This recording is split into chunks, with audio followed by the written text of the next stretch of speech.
तो दोस्तों आज हो गई है 19 नवंबर और जो फटाफट बड़ी खबरें मुख्य समाचार सामने निकल के आ रहे हैं दोस्तों एक एक करके चलेंगे। तमाम बेहद बड़ी खबरें आगे इसी वीडियो में जानेंगे। हर वो जरूरी अपडेट आप तक पहुंचाएंगे जो खबरें जानना आप लोगों के लिए बहुत ही जरूरी है। दरअसल दोस्तों पहली बड़ी खबर सामने निकल के आ रही है, आप लोगों को बताते चलें।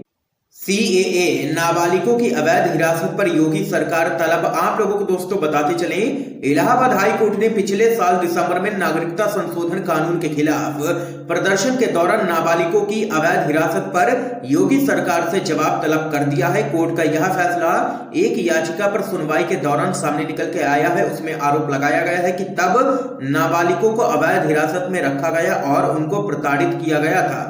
आप लोगों को दोस्तों बताते चले यह याचिका एक एनजीओ की एक रिपोर्ट के आधार पर दायर की गई थी, जिसमें कहा गया है कि सीएए एनआरसी प्रदर्शन के दौरान उत्तर प्रदेश खासकर मुजफ्फरनगर, बिजनौर, संभल और लखनऊ में नाबालिगों को अवैध हिरासत में रखा गया था। तो वहीं कोर्ट ने कहा है कि याचिकाकर्ता की रिपोर्ट से पता चलता है कि उत्तर प्रदेश पुलिस ने नाबालिगों को अवैध रूप से पकड़ना और प्रताड़ित करना न्याय अधिनियम 2015 का गंभीर उल्लंघन है। ये यहाँ पर दोस्तों आप लोग देख सकते हैं कि हाई कोर्ट ने लगाई है योगी सरकार को फटकार और यहाँ पर नाबालिगों की अवैध हिरासत पर योगी सरकार तलब। इसके साथ ही दोस्तों आइए एक और बड़ी खबर आप लोगों को बताते चलें।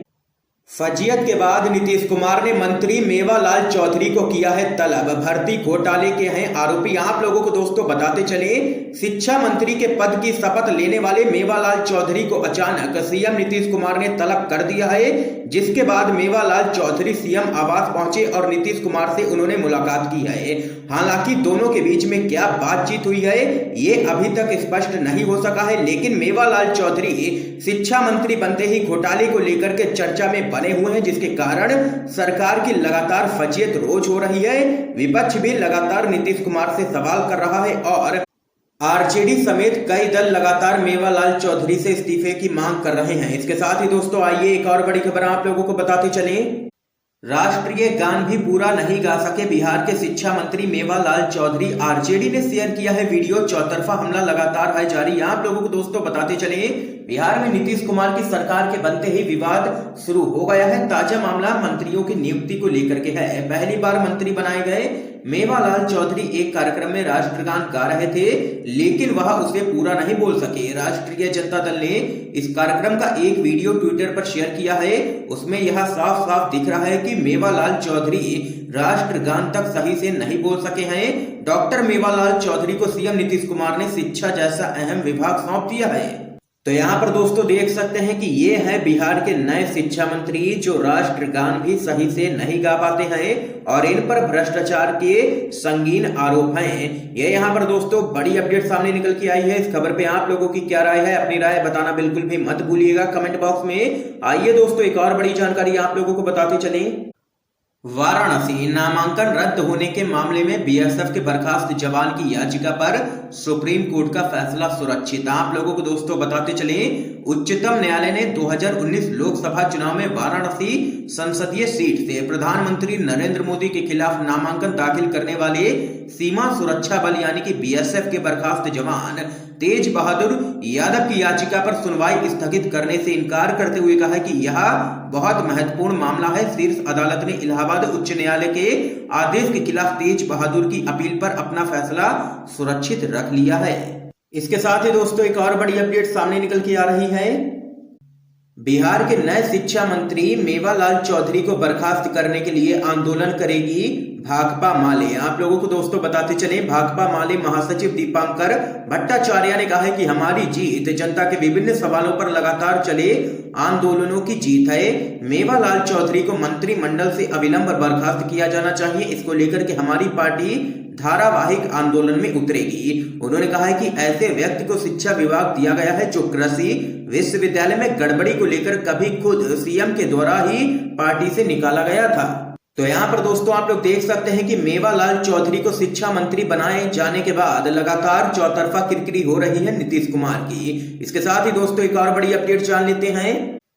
सत्ता संरक्षित अपराधियों की मौज और रिकॉर्ड तोड़ अपराध की बहार है। यह यहाँ पर जोरदार हमला नीतीश कुमार पर बोला है तेजस्वी यादव ने। आप लोगों को दोस्तों बताते चले बिहार सरकार में जेडीयू कोटे से मेवालाल चौधरी को मंत्री बनाए जाने को लेकर के राष्ट्रीय जनता दल के नेता तेजस्वी यादव ने मुख्यमंत्री नीतीश कुमार से पूछा है कि असिस्टेंट प्रोफेसर की नियुक्ति में भ्रष्टाचार करने के आरोपी को शिक्षा मंत्री बनाकर क्या उन्हें लूटने की खुली छूट प्रदान की गई है। तेजस्वी यादव ने ट्वीट किया, भ्रष्टाचार के अनेक मामलों के भगौड़े आरोपी को शिक्षा मंत्री बना दिया, अल्पसंख्यक समुदायों में से किसी को भी मंत्री नहीं बनाया। तेजस्वी यादव ने आरोप लगाया है कि राज्य में सत्ता संरक्षित अपराधियों की मौज है और रिकॉर्ड तोड़ अपराध की बहार है। तेजस्वी यादव ने नीतीश पर निशाना साधते हुए कहा है कि कुर्सी की खातिर अपराध, भ्रष्टाचार और सांप्रदायिकता पर मुख्यमंत्री जी प्रवचन जारी रखेंगे। आरजेडी के नेता ने सवाल किया है कि मुख्यमंत्री ने असिस्टेंट प्रोफेसर की नियुक्ति और भवन निर्माण में भ्रष्टाचार के गंभीर मामलों में भारतीय दंड संहिता की धारा 409, 420, 467, 468, 471 और 120 बी के तहत आरोपी मेवालाल चौधरी को शिक्षा मंत्री बनाकर क्या भ्रष्टाचार करने का इनाम एवं लूटने की खुली छूट प्रदान की है। ये यहाँ पर तेजस्वी यादव ने नीतीश सरकार पर जोरदार हमला बोला है। इसके साथ ही दोस्तों एक और बड़ी खबर सामने निकल के आ रही है। राहुल गांधी का मोदी सरकार से सवाल, बैंक और जीडीपी मुसीबत में, महंगाई बेरोजगारी आपे से बाहर, ये विकास है या फिर विनाश। आप लोगों को दोस्तों बताते चले, कांग्रेस के पूर्व अध्यक्ष राहुल गांधी ने केंद्र की मोदी सरकार को अर्थव्यवस्था की खस्ता हालत को लेकर एक बार फिर से घेरा है। उन्होंने बैंकों और जीडीपी की खस्ता हालत, महंगाई और बेरोजगारी को लेकर मोदी सरकार से सवाल पूछा है। राहुल गांधी ने ट्वीट कर कहा है कि बैंक मुसीबत में है और जीडीपी भी, महंगाई इतनी ज्यादा कभी नहीं थी और ना ही बेरोजगारी, जनता का मनोबल टूट रहा है और सामाजिक न्याय प्रतिदिन कुचला जा रहा है। ये विकास है या फिर विनाश। आप लोगों को दोस्तों बताते चले, जीडीपी ऐतिहासिक गिरावट के साथ माइनस में है। देश के इतिहास में बेरोजगारी सबसे उच्च स्तर पर है। महंगाई से लोगों का बुरा हाल है। एक के बाद एक बैंक धराशायी हो रहे हैं। इस लिस्ट में अब लक्ष्मी विलास बैंक का नाम भी जुड़ गया है। इसके साथ ही दोस्तों एक और बड़ी खबर सामने निकल के आ रही है। लालू यादव का नीतीश और बीजेपी पर जोरदार हमला, कहा कल तक खोज रहे थे, आज मेवा मिला तो मौन हो गए। आप लोगों को दोस्तों बताते चले, बिहार के पूर्व मुख्यमंत्री और आरजेडी सुप्रीमो लालू प्रसाद यादव ने नियुक्ति घोटाले में आरोपी को शिक्षा मंत्री पद दिए जाने को लेकर के नीतीश और भाजपा पर हमला बोला है। लालू यादव ने ट्वीट कर लिखा है कि विडंबना देखिए, जो भाजपाई कल तक मेवालाल को खोज रहे थे, आज मेवा मिलने पर मौन धारण किए हैं। लालू यादव यही नहीं रुके, उन्होंने लिखा है कि तेजस्वी जहां पहली कैबिनेट में पहली कलम से 10 लाख नौकरियां देने को प्रतिबद्ध थे, तो वहीं नीतीश ने पहली कैबिनेट में नियुक्ति घोटाला करने वाले मेवालाल को मंत्री बना अपनी प्राथमिकता बता दिया है। यह यहाँ पर लालू यादव ने नीतीश और बीजेपी पर जोरदार हमला बोला है। इसके साथ ही दोस्तों एक और बड़ी अपडेट जान लेते हैं। पंचायत चुनाव में पार्टी के नाम पर वोट मांगा तो चलेगा आचार संहिता का डंडा। आप लोगों को दोस्तों बताते चले, पंचायत चुनाव में किसी राजनीतिक पार्टी के नाम या झंडा के सहारे वोट मांगा तो आचार संहिता का डंडा चलेगा। उन भावी प्रत्याशियों को सतर्क रहना होगा जो इस बार पंचायत चुनाव में मैदान में उतरने की तैयारी में है। दरअसल बिहार में होने वाला पंचायत चुनाव दलीय आधार पर नहीं होगा। ऐसे में अगर कोई प्रत्याशी किसी राजनीतिक दल के नाम पर चुनाव प्रचार करता है तो उसे आदर्श आचार संहिता का उल्लंघन माना जाएगा। राज्य निर्वाचन आयोग के सूत्रों के अनुसार चुनाव की घोषणा के साथ ही आचार संहिता लागू हो जाएगी। इसके साथ ही दोस्तों एक और बड़ी अपडेट सामने निकल के आ रही है।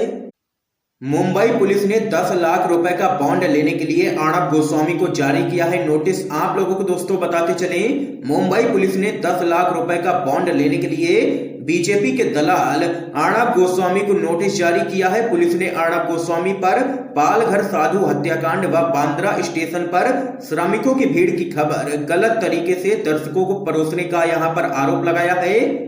आप लोगों को दोस्तों बताते चले, पुलिस ने सामाजिक सद्भाव बिगाड़ने का आरोप लगाते हुए अर्णब गोस्वामी को नोटिस जारी किया है।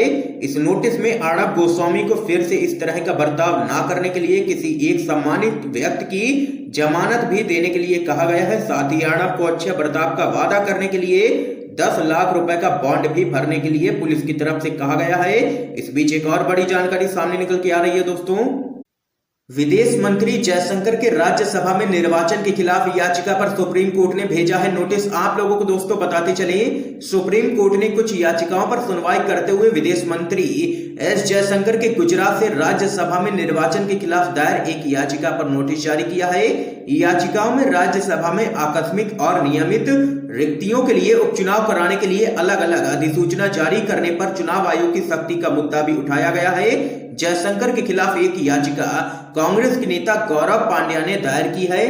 ये यहाँ पर दोस्तों आज की तमाम बेहद बड़ी खबरें सामने निकल के आई जो हमने आप लोगों तक पहुंचाई हैं। इन खबरों पे आप लोगों की क्या राय है जरूर बता सकते हैं आप लोग अपनी राय कमेंट बॉक्स में। और अगर वीडियो पसंद आया हो तो इस वीडियो को लाइक करके ज्यादा से ज्यादा शेयर कीजिएगा ताकि आप सभी के दोस्त भी इन खबरों को जान सकें। वीडियो देखने के लिए दोस्तों आप सभी का बहुत बहुत धन्यवाद।